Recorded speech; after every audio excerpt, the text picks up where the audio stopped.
শুভ সকাল বন্ধুরা, কেমন আছেন সবাই? আশা করছি সবাই ভালো আছেন, সুস্থ আছেন। আমরাও ভালো আছি। আজকে সকালবেলায় উঠে মনটা বেশ ভালো লাগছে। কেন বলুন তো? গতকালকে রাত্রে সুকান্ত বাড়ি ফিরেছে। অনেক দিন প্রায় 18-20 দিন পর বাড়ি ফিরলো। বেশ ভালো লাগছে। ঘরের মানুষ ঘরে থাকলে দেখবেন মনটাও ভালো লাগে, আর পুরো বাড়িটা একদম ভরা ভরা লাগে। একটা মানুষ না থাকলে না বাড়িটা অনেকটা ফাঁকা লাগে। আর যেহেতু ও বাড়িতে না থাকলে আমারও কাজ সেরকম থাকে না, রান্নাবান্নাও থাকে না, সেই জন্য না একদম কিছুই ভালো লাগছিল না এতদিন। তো যাই হোক, বাড়ি চলে এসেছে, মনটা সবার ভালো হয়ে গেছে। বাবু সোনাদেরও মনটা খুব খারাপ করছিল, যেহেতু কখনো ওকে ছাড়া আমরা থাকি না বা আমরা কেউ কোথাও একা কোথাও যাই না, সেই জন্য আমাদের মনটা খুব খারাপই করছিল। তো যাই হোক, কাজের জন্য তো যেতেই হবে। তো বাবু সোনা তো ওদিকে ঘুম থেকে উঠে পড়েছে, ওদেরকে একটু কাঁচা হলুদ দিলাম আখের গুড় দিয়ে, আর আমিও একটু খেয়েছি। তো তিনজনেই খাই। সুকান্ত এখন ঘুমোচ্ছে, ও দেরি করে ঘুম থেকে উঠবে। বেচারা অনেক দিন বাড়ি ছিল না, রেস্ট পায়নি, তো সেই জন্য এখন ঘুমোচ্ছে। তো ঘুমুক, আমি বাবু সোনাকে একটু ছাতু গুলে দিচ্ছি, আর আখের গুড় নিয়ে আসা হয়েছে। ওই অল্প মতোই নিয়ে এসেছি, 500 মতো নিয়েছিলাম, ওখান থেকে একটু ওই বাড়িতে মাকে দিয়ে এসেছি। কেননা মাও একটু আখের গুড়ের শরবত খায় বা ছাতুর সঙ্গে গুলে খায়, সেই জন্য মাকে একটু দিয়ে এসেছি, আর আমরা একটু রেখেছি। তো বাবু আর সোনাকে এখন দিয়ে দিচ্ছি ছাতু দিয়ে আখের গুড়। সোনা তো একদমই খেতে যায় না, জোর জবরদস্তি করে খাওয়ানো হয়। আর হালকা উষ্ণ গরম জল করে নিয়েছি, কেননা খুব তো ঠান্ডা পড়েছে এখন, আর জলগুলোও ভীষণ ঠান্ডা। বাচ্চা মানুষ এমনিই খেতে পারবে না, সেই জন্য একটুখানি হালকা গরম করে নিয়ে ওদেরকে ছাতুগুলো দিয়ে আসলাম। ওরা ঘরে খাচ্ছে, আর ওদের খাওয়া হয়ে গেলেই দিদিমণি চলে আসবে। তো ওদের এসে পড়াতে বসবে, আর আমি এদিকে হালকা উষ্ণ গরম জল খেয়ে নিলাম, আর এইভাবে বসেই খাচ্ছি।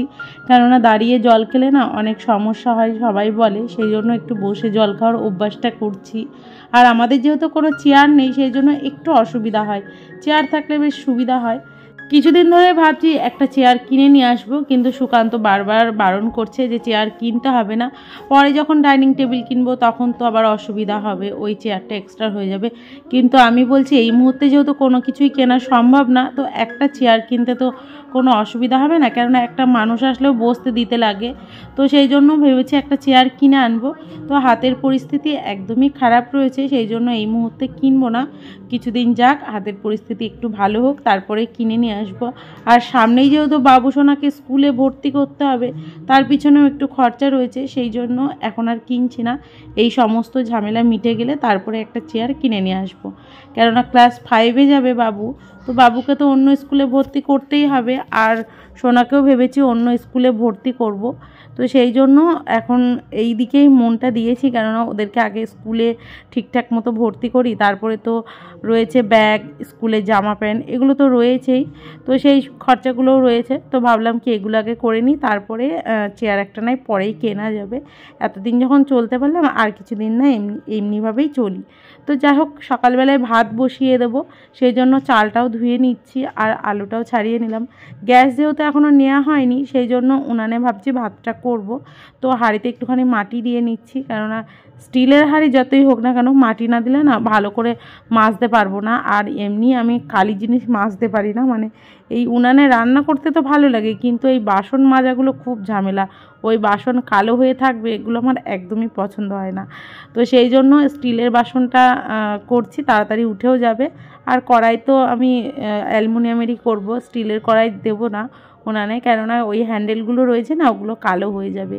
তো যাই হোক, এখন আমি উনানটা ধরিয়ে নিচ্ছি।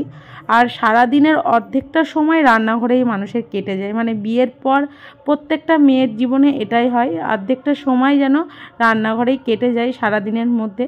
তো আমারও সেই অবস্থা, অর্ধেকটা সময় রান্নাঘরে কেটে যায়। তো এখন যেহেতু গ্যাস নেই, সেই জন্য একটু সমস্যা হচ্ছে রান্না করতে সমস্যা হচ্ছে বলতে, উনানে তো রান্না করা খুব একটা অভ্যাস নেই, আর ওই যখন মানে নিভে যাচ্ছে তখন খুব অসুবিধা হচ্ছে ধরাতে। তো যাক, আস্তে আস্তে যদি আমি রান্না করি তাহলে অভ্যেসে দাঁড়িয়ে যাবে, কিন্তু ওই যে রান্না করি না দেখে অভ্যাসটা খুবই খারাপ হয়ে গেছে। তো যাই হোক, এখানে ভাতটা তো বসিয়ে দিচ্ছি, আর ভাতটা বসাবো তার আগে জলটা ওখানে বসিয়ে দিয়ে এসে একটু সয়াবিনের প্যাকেট ছিল, মানে ওই 1 প্যাকেট মতো ছিল, তো সেটাকে ঢেলে রাখছি। ভাবলাম আজকে সয়াবিন রান্না করব। তারপরে কি মনে হলো যে সয়াবিনটা রান্না করলাম না, ঢেলে রেখে দিলাম। রান্না করব দেখে বার করেছিলাম, তারপরে রান্না করিনি। তো ভাবলাম কি ওই তো ভাত আর ডাল করছি, আর আলু সিদ্ধ দেবো। আর আজকে সোনার যেহেতু ফার্ম জমা দেওয়া হয়েছিল ছোট ছেলের জন্য। তো আজকে একটা স্কুলে ফর্মের লিস্ট বেরোবে, ওখানে লটারি হয় না, ওখানে লিস্ট বেরোয়, দেখি ওই লিস্টে যদি নাম ওঠে তাহলে তো খুব ভালো কথা। তারপরে আর একটা স্কুলেও যেতে হবে, সেখানে লটারি খেলা হবে। আপনাদের মনে আছে কিনা জানি না, আগের বছর যে স্কুলে আমি গেছিলাম শোনার জন্য, যে ওই স্কুলে ফর্ম ফিল আপ করেছিলাম পিপির, তো সেখানে নাম ওঠেনি, আমার ভীষণ মন খারাপ হয়েছিল। এবছর যেহেতু ক্লাস 1-এ উঠবে, তো এবছরও ওই স্কুলে মানে চান্স আছে একবার, যদি ভাগ্যক্রমে যদি নাম ওঠে তাহলে তো খুবই ভালো কথা, আর যদি না ওঠে তাহলে যে স্কুলের লিস্টে নাম বেরিয়েছে সেই স্কুলে ভর্তি করতে হবে।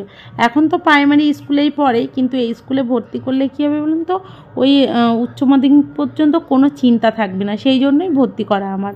তো যাই হোক, সব স্কুলেই ভালো, কিন্তু একবারে এই যে আমার বড় ছেলেকে নিয়ে এখন ভীষণ চিন্তা হচ্ছে কোন স্কুলে নাম উঠবে। যদি কোনো স্কুলে নাম না ওঠে তখন তো খুবই সমস্যা হবে ভর্তি করা নিয়ে, কেননা প্রত্যেক জায়গায় এখন ওই লটারি সিস্টেম।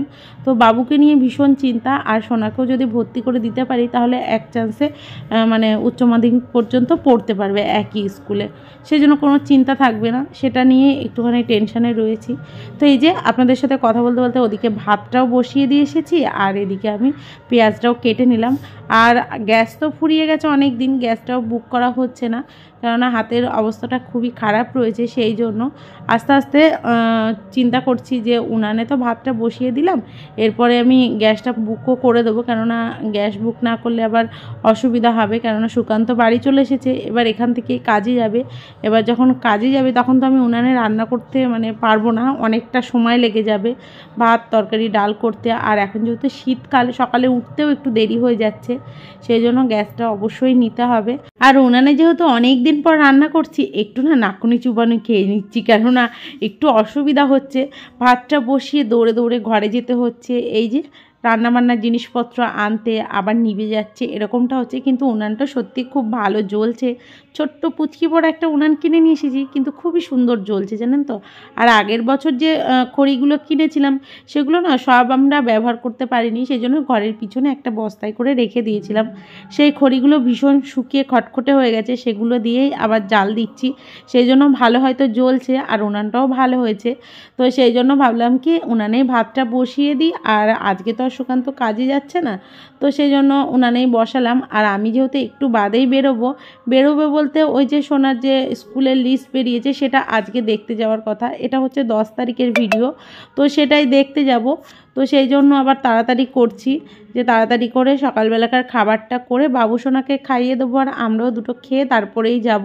আর ভীষণ খিদেও পেয়ে গেছে, অনেকটা দেরি করে যেহেতু ঘুম থেকে উঠেছি, সেই জন্য না সবারই খিদে পেয়ে গেছে। তো এই যে ভাতটা হয়ে গেছে, ভাতটা ঘরে নিয়ে গিয়ে রেখে দিচ্ছি, আর এরপরে আলু সিদ্ধটাও মেখে নেব। ওদিকে বাবু আর সোনাকে পড়াতে এসেছে খুবই সকালে, সকালে বলতে ওই যে সকালবেলায় ছাতু মুড়ি দিলাম তখনই এসেছে, মানে ছাতুগুলো দিয়েছি তখনই এসেছে দিদিমণি, আমি বসে যখন জল খাচ্ছিলাম। আর এদিকে ভাত ডাল আলু সিদ্ধ করে নিয়েছি।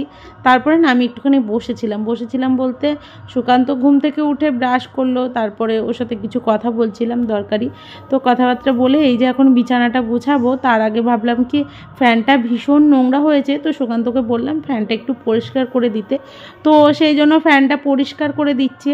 আর আমার মানে ভয়েস ওভারের ব্যাকগ্রাউন্ডে একটু আওয়াজ আসবে, কেননা আমাদের এখানে মেলা চলছে পাশেই, তো সেখানে না গান হচ্ছে, ফাংশন হচ্ছে, সেই জন্য একটু ব্যাকগ্রাউন্ডে আওয়াজ আসবে গান বাজনার। তো যাই হোক, বিছানাটা এখন ঝেড়ে নিচ্ছে, আর বিছানার চাদরটা তুলে নিলাম। আর আজকে প্রচুর জামা কাপড় কাচবো ইচ্ছা আছে, কেননা বাবু আর সোনারও প্রচুর জামা কাপড় রয়েছে, এর আগের দিন তো দেখলেনি কেচেছি, আর বিছানার চাদর এগুলো কাচা হয়নি। আর আমার যেহেতু পিরিয়ডস চলছিল সেই জন্য অনেক জামা কাপড়ও জমে গেছে, সেগুলো কাচতে হবে, আজকে কেচে স্নান করে মাথা ঘষে নেবো। তো এদিকে আমাদের খাওয়া দাওয়া হয়ে গেছে সকালকার, তো এখন যাব লিস্টটা দেখতে, আমি আর সুকান্তই যাব, বাবু আর সোনা ঘরে থাকবে, ওরা দরজা দিয়ে ঘরে খেলা করবে, কোনো দুষ্টুমি করে না, তো ওদের খেলনা নিয়ে ওরা খেলা করবে, আর আমি আর সুকান্ত যাচ্ছি, গিয়েই লিস্টটা দেখে বাড়ি চলে এসেছি, এসে প্রচুর জামা কাপড় ভিজাচ্ছি, আর একটু উষ্ণ গরম জল করে নিয়েছি, তাহলে কাচতে সুবিধা হবে। তো এই যে জামা কাপড়গুলো ভিজিয়ে রেখে তারপরে আমি ওই ঘরে যাব, মানে ঠাকুর ঘরের বিছানার চাদরটা তুলবো, ওই ঘরে কিছু বইপত্র রয়েছে বাবু আর সোনার, সেই খাতাপত্রগুলো গুছিয়ে আলাদা করব, কেননা যেগুলো ফুরিয়ে গেছে সেই খাতাগুলো আলাদা করব, আর যেগুলো অল্প অল্প পাতা রয়েছে সেগুলো বাড়িতে লিখতে পারবে সেগুলো আলাদা করে রাখছি। আর আগের যে পুরনো বইগুলো সেগুলো তো স্কুলে জমা দিতে হবে, সেই সমস্ত গুছিয়ে গুছিয়ে রেখে দিয়েছি। আর বাবুর স্কুলের বই জমা দেওয়া হয়ে গেছে, আর সোনারটা এখনও দেওয়া হয়নি, সেই জন্য ওরটা আলাদা করে রেখে দিয়েছি। আর এই যে কিছু খাতা অনেক রয়েছে সেগুলো আমি গুছিয়ে রাখলাম, দিদিমণির কাছে করে ফেলবে সেই খাতাগুলোর কাজ। তো যাই হোক, এরপরে বিছানার চাদরটা তুলে নিচ্ছি। আর এই ঘরের বিছানার চাদরটা বাবু বলেছে আগেই পেতে পরিষ্কার করে দেবে, কেননা ও তো এই কদিন পুজো দিচ্ছে, সেই জন্য ওকে স্নান করিয়ে ঘরে উঠিয়ে দেবো, ও পুজো করে নেবে। আর আজকের দিনটা দিলেই হয়ে যাবে, কেননা কালকে থেকে আমিই পুজো করব। তো যাই হোক, এদিকে বিছানার চাদরটা ভালো করে পেতে দিলাম। আর এই ঘরের বিছানাটা সবসময় গোছানোই থাকে, কেননা শুধু এরা পড়াশোনা করে আর দিদিমণি এসে পড়িয়ে যায়, এই যা। তাছাড়া এমনিতেও শোয়া হয় না এখন আর এই ঘরে। তো যাই হোক, গুছিয়ে নিয়ে এখন ঘরে যা নোংরা ছিল দেখুন বার করে ঝাড় দিয়ে একদম পরিষ্কার করে নিচ্ছি। এরপরে আমি প্রচুর জামা কাপড় কেচে স্নান করে ঘরে চলে এসেছি। আর ভিডিওটা কেমন লাগলো অবশ্যই কমেন্টে জানাবেন। আর কিছু কিছু মিষ্টি মিষ্টি সাবস্ক্রাইবারদের জন্যই ভিডিওগুলো করা, ভেবেছিলাম ভিডিও বানাবোই না, তবুও ভিডিও বানালাম আপনাদের জন্য।